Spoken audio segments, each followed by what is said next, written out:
In this politically divided crowd, we found supporters of Republican Congressman Brian Mast. When my congressman is here, of course I'm going to be here to back him up. And others who showed up to ask tough questions about recent national policy decisions. I wanted to see what he has to say. I have so many concerns about our government and what's happening by the administration. Hundreds packed into Calvary Church in Jupiter.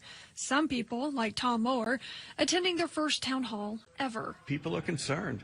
They look at what the stock market is doing. They look at how the Supreme Court is being ignored by the executive branch, and they want answers. Unfortunately, we didn't get many good answers. He was just basically Representative Mast was just agreeing with President Trump's initiatives.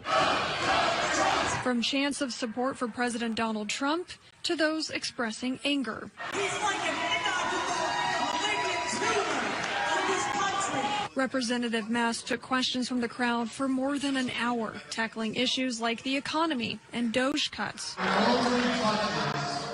discretionary spending. To immigration, support for veterans, and many concerns over Social Security. What are you going to do to protect Social Security and Medicare? Number one, let's say this about Social Security and Medicare.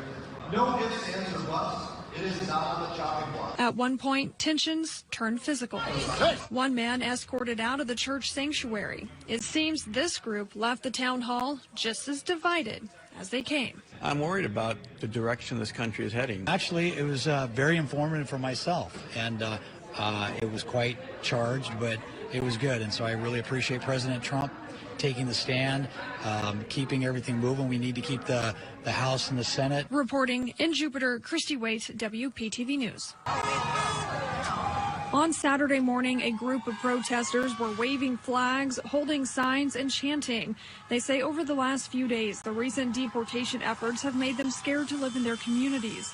The group says despite the difference of opinions on illegal immigration, they want people to know that not all immigrants are criminals and they deserve to be treated fairly. President Trump says he is deporting undocumented immigrants with a criminal history and then others without. The protesters we spoke to say they have a message for President Trump. Over the past few days, we have been getting racially profiled by our police department and ICE, and it's just been a very frightening time for our community, and we just want to show support and show the people that don't have a voice that we are here for them and we're speaking out for them. Make it easier for people who have been here for many years with no criminal record, allow them to get the right to have citizenship. There's times where people spend thousands of dollars with no criminal record and still get denied. Elizabeth Gallego says this was the first protest she has organized, and she was happy to see the large turnout. Reporting in Vero Beach, Christy Waite, WPTV News. Meet Hannah Bermudez. In the mornings, I work on F-16s, and then in the evenings, I learn about how aviation and aircraft function and work. She is just one of the female students at Greenville Tech breaking into the aviation workforce. Something department head Carl Washburn is thrilled to see. Fall semester, we had 153 students enrolled in the program, largest ever since I've been in the program, since 2001. But it's more than just working on planes. It's the American dream. My father is an immigrant from Colombia, and he would always tell us growing up that I came to America so that you guys have opportunities, because there's not as much opportunities in his country as there would be in here. And really seeing him work his tail off growing up and seeing him put in the hours and put in the hard work, my parents would have never guessed I went into aviation. We have no background in it, and I know my father, he's very proud. Going from fast food to fast planes. My first job was at Chick-fil-A, now working at Lockheed Martin, and that's the American dream. You know, if you work hard, you can go from the bottom and go at the top. And women are great at it. Part of it, I would say, is the size.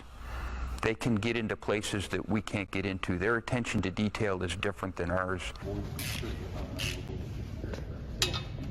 Proving the sky's the limit. There's so many possibilities, from designing with the airplanes, from working on little airplanes, to working on fighter jets, to working with NASA. Filling jobs that are in high demand. It's through the roof. I've never seen it like this.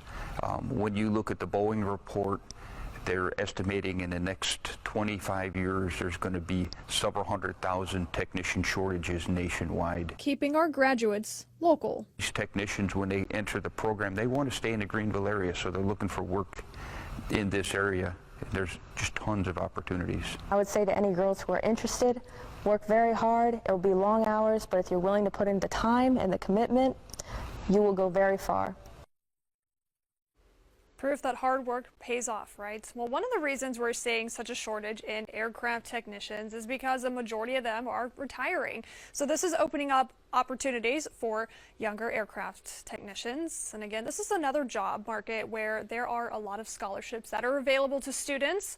So if you want to learn more about the program, you can visit our website at foxcarolina.com. Reporting, Christy Waite, Fox Carolina News.